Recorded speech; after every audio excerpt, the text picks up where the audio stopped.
Nobel ગ્રુપની online એજ્યુકેશનમાં હું આપ સર્વનું હાર્દિક સ્વાગત કરું છું. આજે આપણે ધોરણ 4 આપણો લેક્ચર છે ત્રીજો. પહેલા બે લેક્ચરમાં આપણે શેની વાત કરી હતી એના વિશે જોઈએ. પહેલો લેક્ચર હતો એમાં આપણે મણકા મૂડી દ્વારા સંખ્યા અંકમાં હોય તો એને શબ્દોમાં કેવી રીતના લખી શકાય એ આપણે જોયું છે. બીજો આપણો લેક્ચર હતો એમાં આપણે સ્થાન કિંમત વિશે જોયું.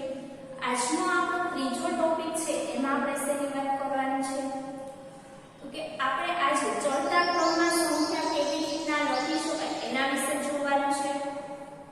જે તમે અગાઉના ધોરણમાં શીખીને જ આવ્યા છો કે આગળ પાછળની સંખ્યા હોય છે, પછી ચડતો ક્રમ હોય છે, ઉતરતો ક્રમ હોય છે, એમાં કેવી રીતના લખી શકાય એ ધોરણ 3 માં આપણે શીખ્યા હતા. આજે આપણે જે ચેપ્ટર છે ધોરણ 4 નું પહેલું ચેપ્ટર ઈંટોની ઇમારત એમાં આપણે જોવાનું છે કે ચડતા ક્રમમાં આ તમારે જે ટોપિક આવે છે એમાં જે સંખ્યા આપેલી હોય છે એમાં આપણે કેવી રીતના લખવાનું છે.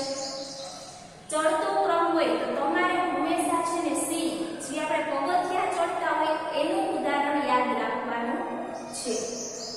હંમેશા આપણે સીડી ચડી તો પહેલું પગથિયું નાનું આવે, પછી એના પછી થોડુંક મોટું, એના પછી સૌથી મોટું, એમાં આપણે જ્યારે છેલ્લું પગથિયું પહોંચી તો સૌથી મોટું આવે એટલે કે પહેલું હોય નાનું હોય અને જે આપણે છેલ્લું પહોંચીએ છીએ પગથિયું એ કેવું હોય છે મોટું હોય છે. એના દ્વારા જ આપણે અહીંયા ચડતા ક્રમમાં જોઈએ. ચડતા ક્રમમાં જે આપણને સંખ્યા લખવાની છે તો પહેલું જોઈએ આપણે. પહેલા છે ને પહેલો અંક હોય ને એ લઈને જોઈએ. અહીંયા જો 2 છે, 4 છે, 3 છે, 4 ને 8. ઘણા વિદ્યાર્થી મિત્રો રકમ જોઈને છે ને કન્ફ્યુઝ થઈ જાય કે કોને ક્યાં મૂકવું. તો તમારે શું કરવાનું, પહેલો અંક લઈ લેવાનો. પહેલો અંક આપણે લઈ લીધો. હવે જોઈએ કે 2 છે, 4, 3, 4 ને 8. હવે એમાં સૌથી નાનું કયું કહેવાય? 2 કહેવાય. તો આપણે 2 અહીંયા લખીએ. 253 આપણી સંખ્યા લાવવાની. 2 પછી શું આવે? 3 આવે. તો અહીંયા શું લખીશ? 305. હવે 3 પછી શું આવે તો કે 4 આવે. 4 બે વખત છે. તો હવે અહીંયા કન્ફ્યુઝ થવાય. તો એના પછીની જે રકમ છે 2 એ આપણે જોવાનું. તો કે અહીંયા 26 આપ્યા છે, અહીંયા 55. તો નાનું કયું છે? 426 એટલે કે 26 નાના કહેવાય. આપણે સીડીના પગથિયા ચડી છીએ પહેલા આપણે નાનું આવે ને પછી મોટું આવે. હવે એના પછી શું આવશે? 455. એના પછી જોઈએ કે લાસ્ટમાં આપણું કયું વધ્યું છે તો કે 8 આવશે. બીજી કોઈ રકમ નથી. 859 ગઈ. હવે એના પછીનું આપણું બીજું ઉદાહરણ જોઈએ તો એમાં આપણે બે રકમ લઈશું. કેમ કે જે સંખ્યા મોટી હોય તો આપણે બે લઈએ તો સરળતાથી જો એક લ્યો તોય તમને ખ્યાલ આવી જાય. અહીંયા 1 છે તો બધામાં 1 છે એટલે એના પછીનો અંક જોવો પડે. એટલે અહીંયા આપણે બે રકમ લઈને જોઈએ છીએ. અહીંયા 10 છે, 13, 12 ને 15. તો હવે નાનું કયું કહેવાય? 10 નાના કહેવાય. હવે 10 પછી શું આવે? 11. તો 11 કોઈ છે તો કે નથી. 12 છે તો કે હા. 12 પછી શું આવે? 13 આવે. તો અહીંયા શું લખવાનું તમારે? 1326. અને 13 પછી શું આવે? 14. તો કે 14 આમાં કોઈ રકમ છે નહીં. એના પછી શું આવે? 15 આવે. 15 લખીશું. એના પછી આપણો જે ત્રીજો ટોપિક છે એ જોઈએ. એમાં પણ આપણે શું કરશું? બે રકમ લઈ લઈએ. કેમ કે સંખ્યા મોટી હોય તો એટલે આપણે બે રકમ લઈને જોઈએ. તો અહીંયા 13 છે, અહીંયા 30 છે ને 22. હવે એમાં સૌથી નાનું કયું કહેવાય? 13 નાના કહેવાય કે ન કહેવાય? 30 ને 22 તો મોટા થઈ જાય 13 થી. એટલે આપણે પહેલા 13 વાળી જે રકમ છે એ તમારે લખવાની. હવે આ બેનું જોવાનું. 30 ને 22 કોણ નાનું થાય? 22 નાના થાય. તો 22 લખવાના. હવે એક જ લાસ્ટ આપણી સંખ્યા છે કઈ? 30.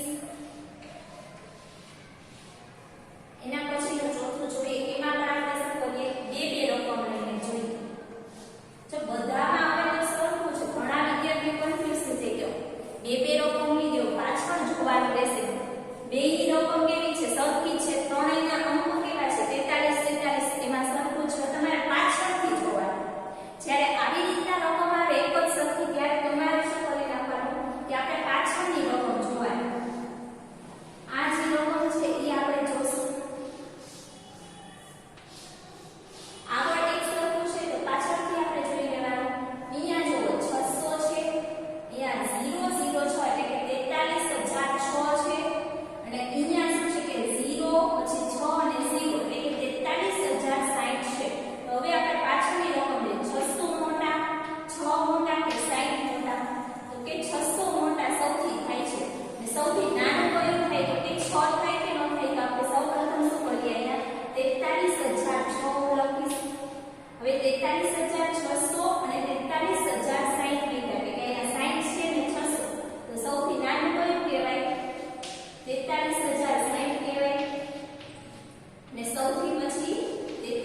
એના પછી શું આવશે વર્ષ જોયું વિદ્યાર્થી મિત્રો ખાલી આપણે બે રકમ લઈને જ આપણે ચોથા ક્રમમાં ગમે એવડી આપણને કીધું હોય કન્ફ્યુઝ નહીં થવાનું પહેલા બે રકમ લઈને આગળ જોવાનું જો સરખી હોય તો શું કરવાનું પાછળથી જોવાનું આજે જે આપણે કરાવ્યું છે બોર્ડમાં એક તમારે પાઠ્યપુસ્તકમાં કરવાનું રહેશે ને વિડિયોના અંતમાં હું તમને આનું હોમવર્ક પણ આપીશ એ પણ તમારે પાઠ્યપુસ્તકમાં કરવાનું